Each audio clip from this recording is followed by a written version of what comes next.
শীতের মৌসুমে কষ্ট উপেক্ষা করে ওযু করা। শীতের সময় ওযু করতে খুব বেশি আরাম লাগে না, সাধারণত কষ্ট লাগে, ঠিক না ঠিক?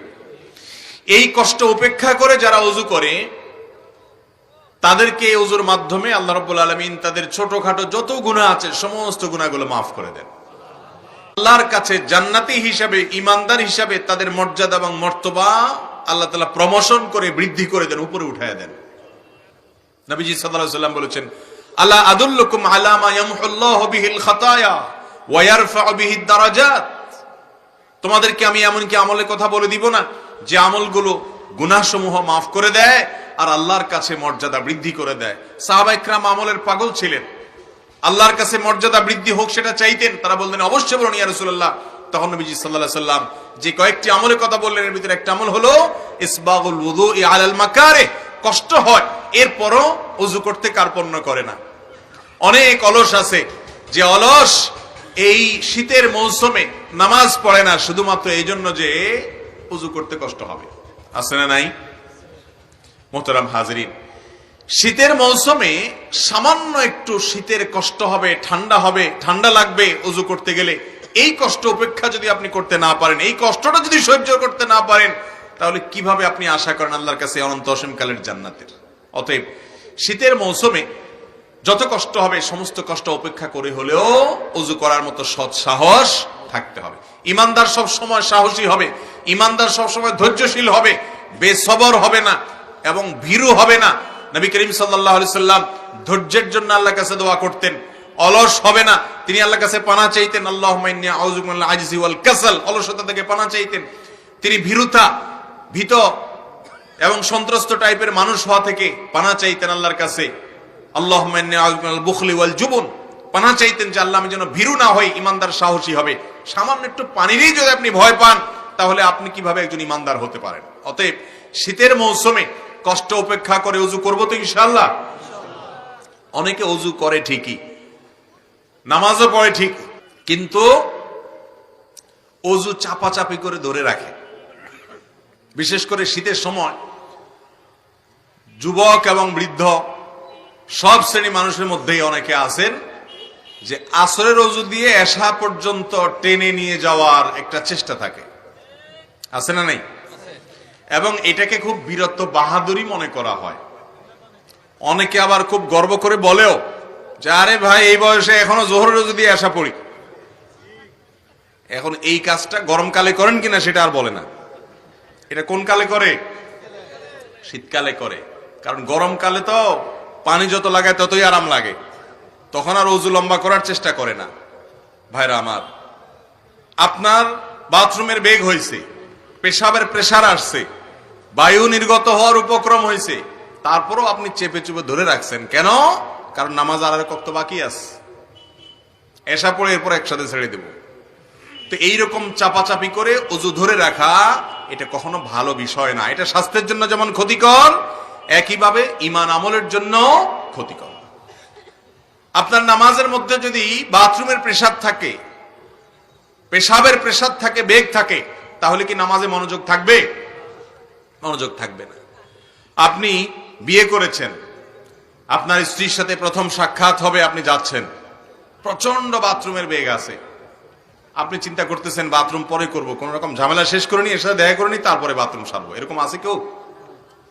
শ্বশুর বাড়িতে যাবেন, বাথরুমের বেগ নিয়ে যে ঠিক আছে শ্বশুর বাড়িতে বের হইয়া পরে রাস্তাঘাটে কোথাও করে নেব, এরকম আছে কেউ? বরং ফ্রেশ মুডে সব সাফ সুতরা করে, কোনো প্রকার যেন টেনশন না থাকে, পারলে মোবাইলটা বন্ধ করে, চুলটুল আশ্রয় সুন্দর করে পরিপাটি হয়ে তারপর শ্বশুর বাড়িতে যায় বিসমিল্লাহ বলে, ঠিক না ঠিক?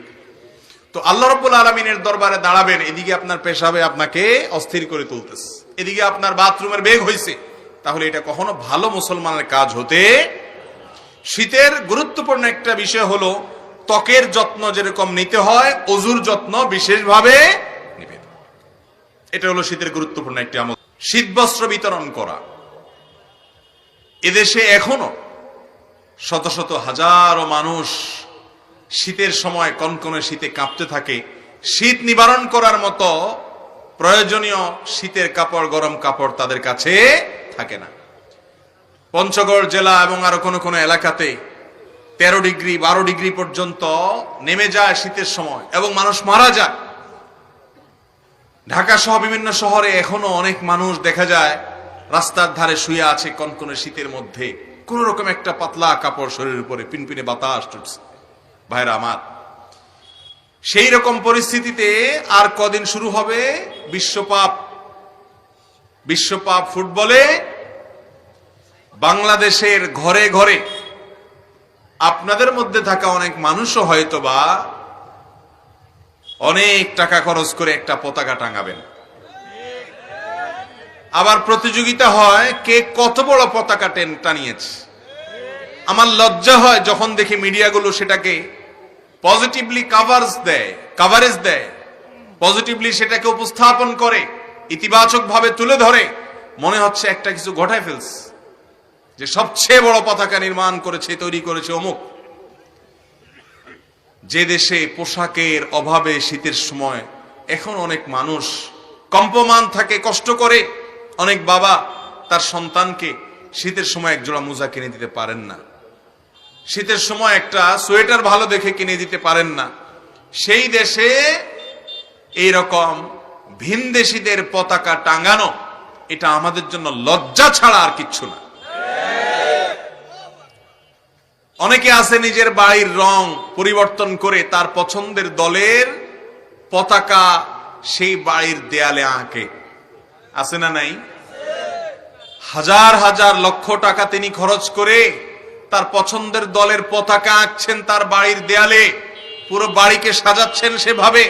অথচ বহু বনি আদম, বহু আদম সন্তান, এই দেশের বহু মানুষ এখনো গৃহহারা হয়ে রাস্তার পাশে ফুটপাতে হয়তো শুয়ে আছে। ঠিক না বেঠিক? মোহতারাম হাজরিন, আপনারা বিশেষ করে এখানে বেশিরভাগ যুবকরা আছেন, আপনারা যদি না জাগেন এই দেশের পরিবর্তন কোনোদিন হবে না। আপনাদেরকে জাগতে হবে।